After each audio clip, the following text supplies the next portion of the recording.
Faire un petit récap du marché. On peut voir qu'en cette journée du 9 mars aux alentours de 4h moins 10, on a tout simplement un retour haussier du Bitcoin.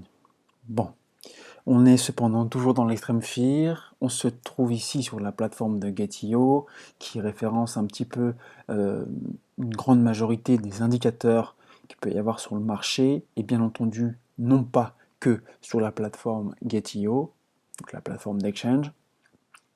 Et comme on peut le voir, donc nous sommes depuis environ un mois dans une période d'extrême fear, de peur, voire d'extrême peur. Comme je vous l'avais dit dans la dernière vidéo, n'hésitez pas à aller voir en haut à droite les différentes vidéos que j'ai faites à ce niveau-là. Lorsque on est en panique, en général, c'est là où on a les plus bons positionnements, pas sur du court terme, au bas mot sur du moyen long terme. Donc avant toute chose, j'aimerais vous rajouter cet élément qui est donc sur la plateforme principale de Get.io. On a ce qu'on appelle le panic index ou l'index de volatilité qui se présume avec un ticker de VIX, d'accord? Ce qu'on peut quand même comprendre, c'est que donc la ligne en bleu, la courbe en bleu, c'est ce qui représente la cotation du BTC, et la courbe transparente, c'est tout simplement l'indice de volatilité, d'accord? Ce qu'on peut voir, c'est qu'on a quand même une volatilité qui est bien au-dessus du prix actuel. C'est-à-dire que si on prend les points les plus hauts, 43,95, donc là on reste sur l'année 2022, hein, l'année 2021 pour le moment on ne la prend pas en compte. On a bien entendu les sommets qui se sont passés aux alentours des 67 500. Donc là, il s'arrête à 66 023 dollars pour le BTC. Et on a donc les points bas aux alentours de 42. Un VIX à 23. D'accord. Un VIX à 23. Donc là, nous avons un VIX à 84. On peut voir que par rapport à notre point actuel, donc le 9 mars 2022, on a un indice de volatilité de 22. Ce qui veut dire que le marché est en latéralisation. On n'est pas encore sur des phases de grosses montées ou de grosses corrections. Cette phase a déjà eu lieu sur les dernières semaines et sur les derniers mois, aux alentours de novembre 2021. D'accord? Donc ça, c'est un élément à prendre en compte, et c'est un élément qui vous permettra également de savoir vous positionner, ou d'avoir tout simplement un petit son de cloche du marché avant de prendre une décision, ou avant d'être dans la peur ou dans la panique totale ou dans la pleine euphorie. Attention, ça va revenir, la pleine euphorie.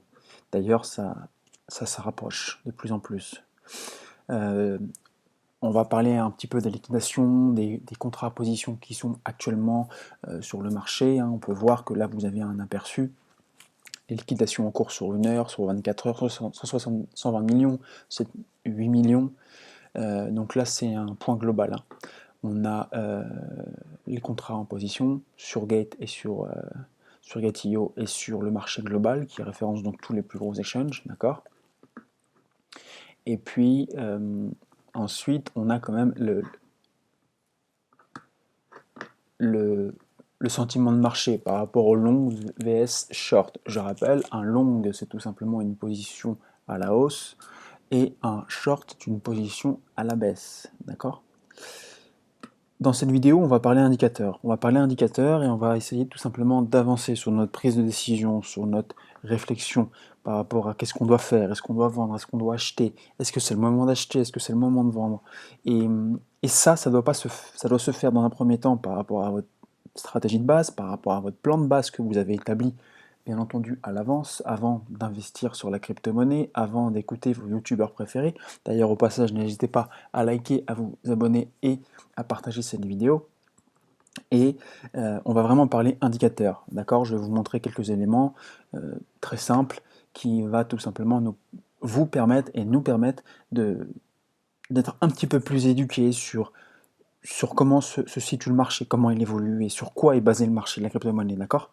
Bien entendu, ceci n'est pas conseil d'investissement, ceci est juste là de manière à enrichir vos connaissances. Et si derrière, vous pouvez tout simplement améliorer votre développement, eh bien on aura tout simplement réussi l'objectif de cette chaîne YouTube, d'aller tout simplement de plus en plus vers la liberté, et la liberté financière, bien entendu, d'accord?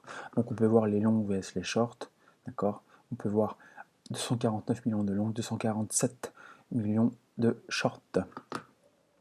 Et ça, c'est vraiment important, parce que c'est ça qui va vous permettre de vous baser sur des chiffres, même si ces chiffres ne sont pas forcément les plus minutieux.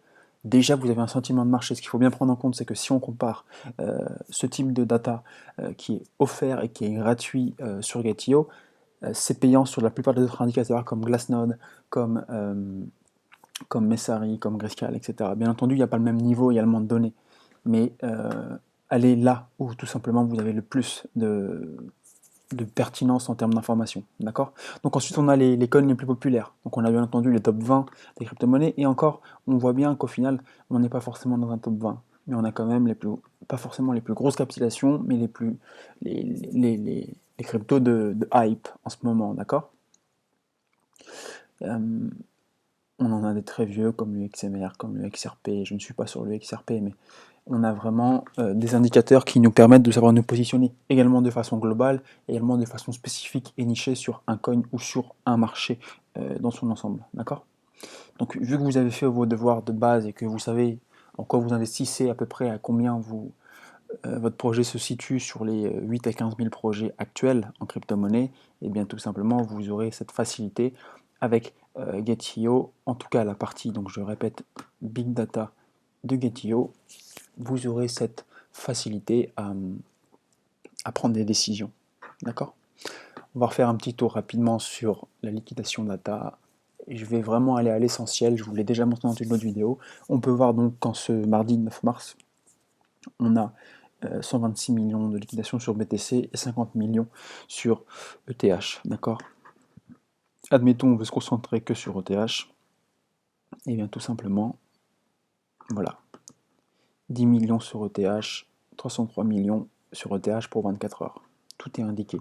Si vous voulez cibler un exchange en priorité, parce que vous êtes sur cet exchange, eh bien, c'est offert sur Getio. Ce qu'il faut bien prendre en compte, c'est également que la plateforme qui référence les données du marché global ou d'un marché spécifique, il va mettre en avant ces biais. Ces biais qui sont rattachés donc à des intérêts bien entendu lucratifs avec des milliards d'euros derrière, à la clé. C'est pour ça que vous avez comme objectif, ou en tout cas comme devoir, de croiser les données et de comprendre un petit peu sur quoi est régi votre investissement. D'accord?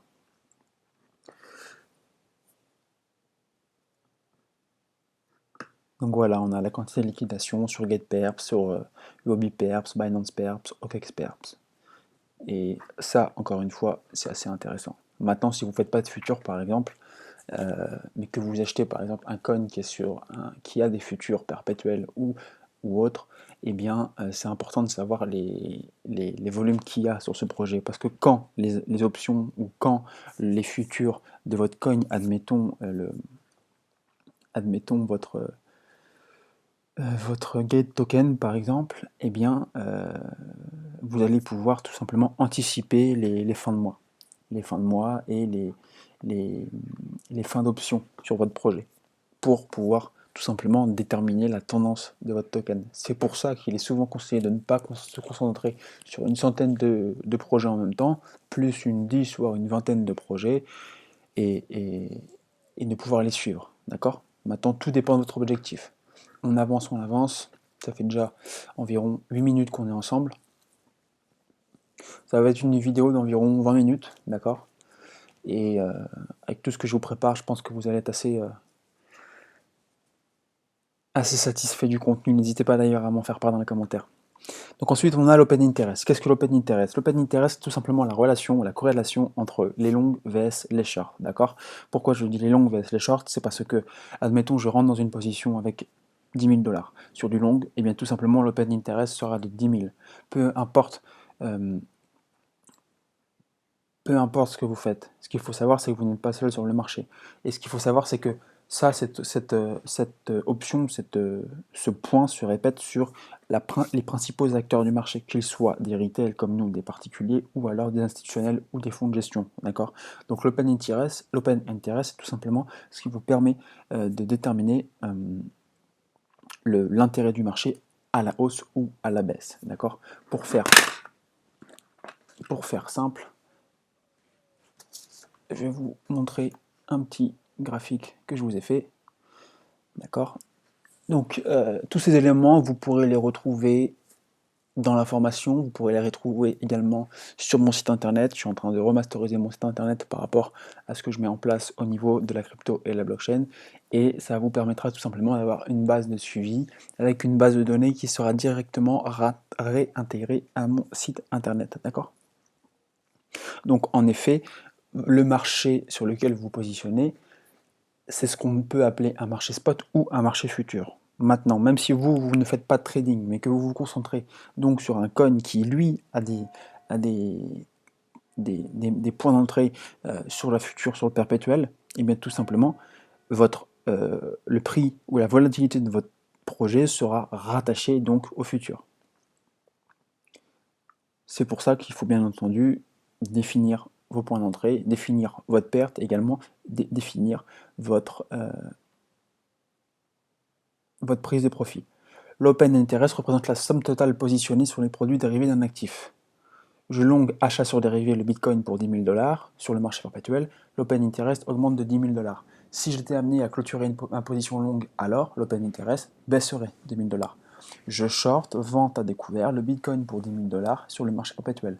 L'open interest sur Bitcoin augmente de 10 $, de 10 000 $. L'open interest est un indicateur d'intensité. Il n'a pas pour but de vous donner une direction, mais simplement de voir quand ce positionnement les intervenants et avec quelle taille de position ils le font. En soi, l'open interest synthétise simplement l'éternel combat des boules vs des bières. D'accord?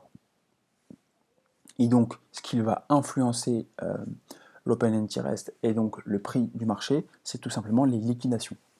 Et les marchés perpétuels sont souvent utilisés pour les traders utilisant l'effet de levier, ils sont donc soumis au risque de liquidation. C'est pour ça qu'il est conseillé de mettre en place un stop loss et également un take profit ou éventuellement des take profits partiels. On reviendra à ce niveau-là dans une future vidéo.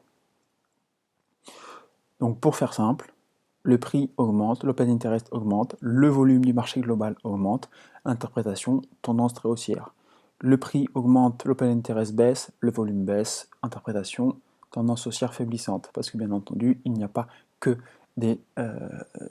trois tendances, il peut y avoir également des intermédiaires. C'est pour ça que vos canaux de trading, vos petites boîtes de range au niveau du trading, souvent ont un point médian, comme je vous ai fait lors de la dernière vidéo. D'accord?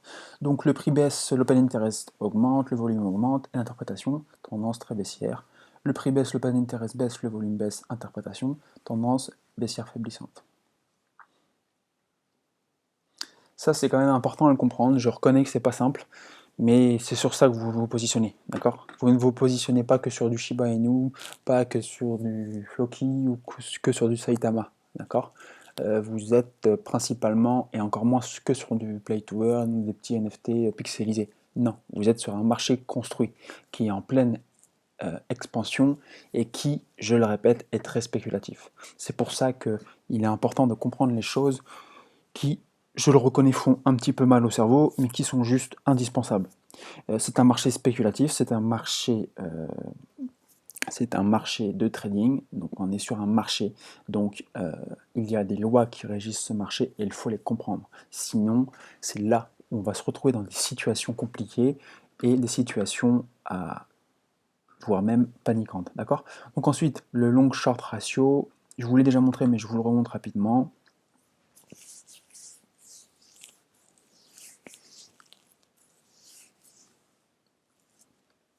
Donc la compréhension du long vs du short, d'accord? Le prix actuel, les longs ratios. Global, long vs short, on peut voir que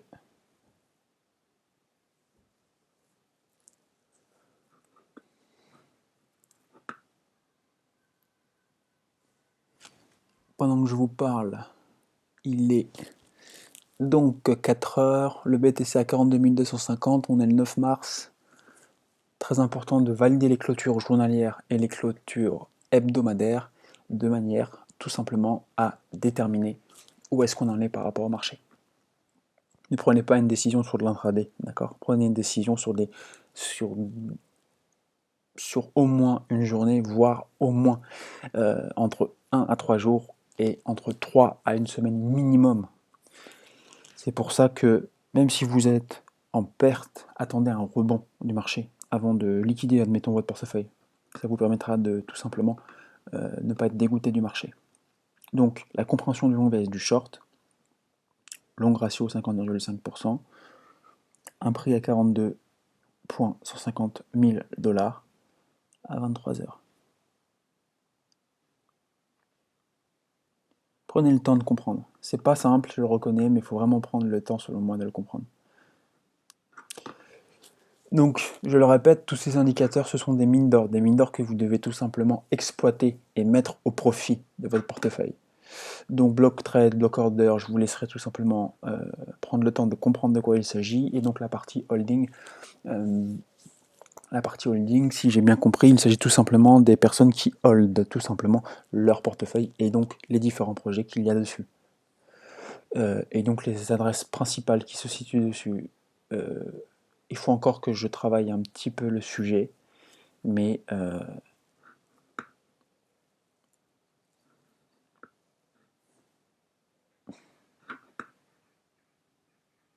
là on a le top 5 des adresses, d'accord. Donc là on a les plus grosses adresses. Si vous voulez, il y a des traders et des professionnels qui se basent sur les plus grosses adresses pour tout simplement suivre leur mouvement. Lorsqu'ils vendent, ça prépare tout simplement un mouvement correctif important pour anticiper la suite qui sera donc un rachat. C'est vraiment comme ça que ça se passe. Donc là on est sur le BTC, on peut passer donc sur ETH tout simplement.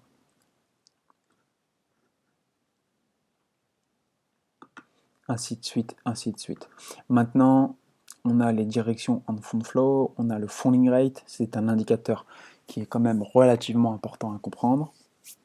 Donc si vous souhaitez qu'on rentre et qu'on analyse beaucoup plus d'indicateurs ensemble, eh bien tout simplement vous me le mettez dans les commentaires et puis moi je ferai le travail nécessaire pour apporter tout simplement les recherches qui vont avec ce type de besoin.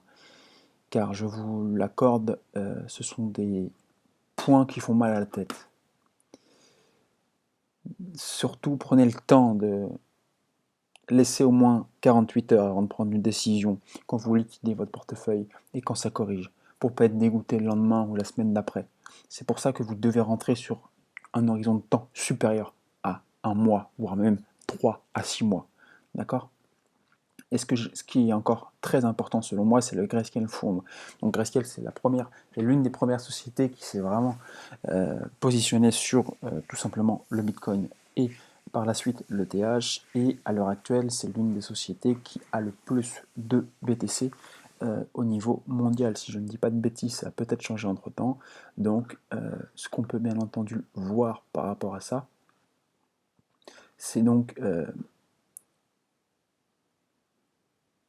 le prix de leur position, le bénéfice généré et le prix actuel du marché. Il faudrait passer un peu plus de temps à interpréter tout simplement ce graphique.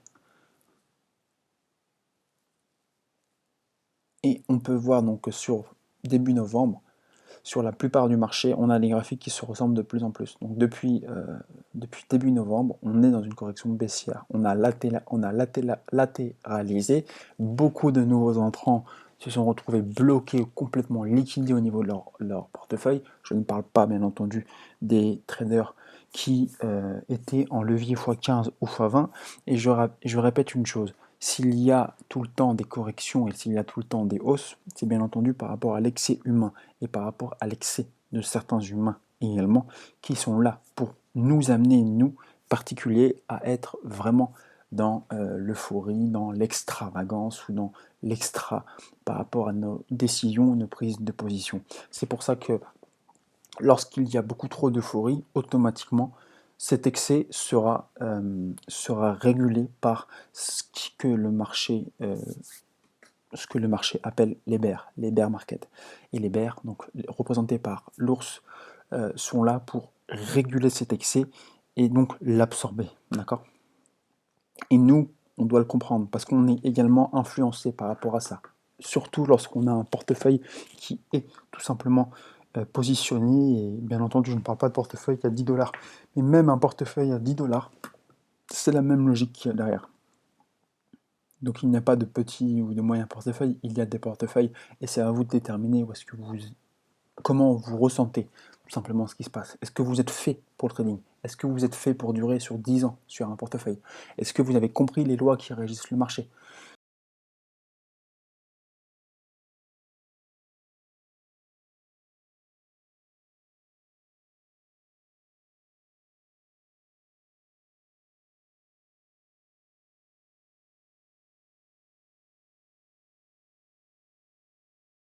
Pour, euh, pour suivre vos projets et pour avoir des graphiques, d'accord? Pour dire voilà, j'ai acheté à temps, j'ai revendu à temps.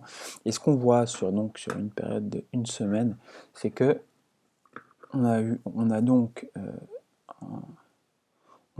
eu nos sommets le 12 avril 21, notre premier sommet le 12 avril 2021, et donc notre autre sommet proche des 70 000, d'accord, le 8 novembre 21.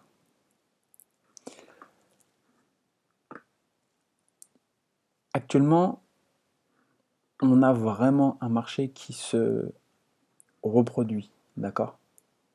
C'est-à-dire que automatiquement, chaque hausse engendrera une baisse, engendrera une latéralisation, engendrera une distribution, une latéralisation, une redistribution, une correction, une mini. Donc une mini, ça fait quand même un mois, d'accord? D'ailleurs, je pourrais vous le copier ici.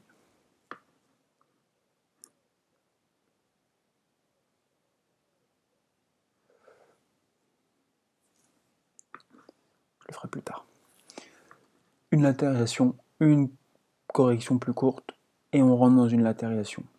Ce qui est intéressant et le petit indicateur que j'aimerais vous montrer aujourd'hui pour finaliser cette vidéo, c'est que TradingView, dans un premier temps, va vraiment vous faire gagner de l'énergie, de la recherche et simplifier votre travail. Donc il y a l'option gratuite et il y a l'option payante. Ne payez pas le TradingView avant d'avoir un portefeuille et des prises de position sur partie gratuite déjà va vous faire gagner un temps phénoménal et vous allez pouvoir condenser vos réflexions et vos recherches par rapport au temps.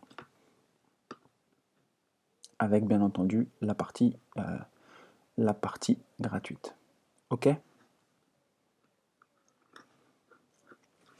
Donc là on est en vue jour. Et donc on peut voir, après les bougies les plus basses, j'essaie d'avoir le plus de points de contact. J'aurais même pu remonter encore jusque là. Mais je voulais avoir ce support qui était important. Et on va aller rechercher le haut de range. Et donc ça fait plusieurs semaines qu'on fait du trading sur range. On va chercher les 45 000. On recorrige. On fait paniquer le plus de personnes. On remonte, on recorrige, on va chercher le bas de range, on latéralise, on essaye de péter à la hausse et on repart vers le bas du range, aux alentours des 30-35 000. Et donc c'est ce qu'on appelle du trading sur range, d'accord? Pour ça, vraiment, maîtrisez vos émotions, mettez en place certains indicateurs pour avoir un sentiment de marché et pour avoir également pour valider vos thèses, pour valider votre avis, pour valider également le prix d'entrée ou le prix de vente de vos positions. Et puis si ça vous intéresse, eh bien, n'hésitez pas à vous abonner, il y aura de plus en plus de contenu et de plus en plus de contenu qualitatif. Donc je vous souhaite une excellente fin de journée et donc comme promis, pour finir cette vidéo, on va aller voir un petit peu la market cap de la dominance du Bitcoin par rapport aux autres marchés. On va la prendre en vue mois, d'accord? Donc ça veut dire qu'on a 30 jours 30 jours de graphique.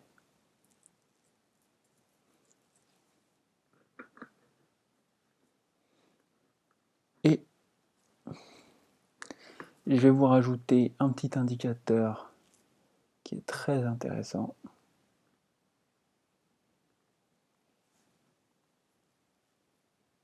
Indicateur de divergence. Et donc sur TradingView, vous pouvez également rajouter les indicateurs qui seront rattachés au chartisme, rattachés à l'analyse des traders pour tout simplement déterminer un point d'entrée, pour déterminer un point de trading, à analyser ou à travailler. Ok? Donc là aujourd'hui ils ne veulent pas me le mettre.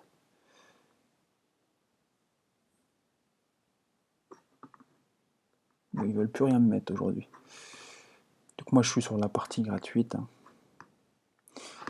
Ce qu'on peut voir, peu importe, ce qu'on peut voir, c'est que, donc là on est sur le BTC. Quand le BTC baisse, ça veut dire que la dominance du BTC est au plus bas. D'accord? On peut voir que ici, le 1er avril 2014, on est à 99,93%, c'est normal. Il n'y avait que le Bitcoin. Ensuite, il y a eu différents projets, les plus simples, les BCH, le LDC, le TH bien plus tard, et quelques crypto-monnaies de base. Et donc, au fur et à mesure de l'évolution du marché, on a eu la market cap du BTC qui domine le marché en baisse juste fulgurante, puis des remontées par rapport, donc basées sur les ATH du marché. Et ce qu'on peut voir, c'est que, vous voyez, on est dans ce type de situation où, tout simplement, on se retrouve comme en 2018. Exactement, hier on était ici, au sommet du BTC au plus bas. Et puis, ensuite, on rentre gentiment sur une hausse du marché. Encore une fois, on va chercher les points les plus bas à 36% de market cap de dominance du BTC, 39%, vous voyez, on n'était pas très loin. Et peut-être que dans les jours à venir, ça se fera. Et puis, grosse montée, clôture beaucoup plus haute quand même, à 41%. Et puis ensuite, on rentame une poussée du BTC à la hausse. Eh bien, écoutez, on verra dans les jours et mois à venir si ce scénario se reproduit. En tout cas, il m'a l'air extrêmement très représentatif de ce qui est en train de se faire. On peut voir quand même qu'il n'y a pas eu de market cap de dominance en dessous des 35% pour le moment. Donc ce sera à compiler avec les informations qu'on a sur, admettons, le flippening de l'ETH et du BTC. Donc, c'est-à-dire que l'ETH serait amené à prendre beaucoup plus de part du marché que le BTC. Et ce sera à voir si ce type de graphique, dans le temps, nous donnera raison ou pas.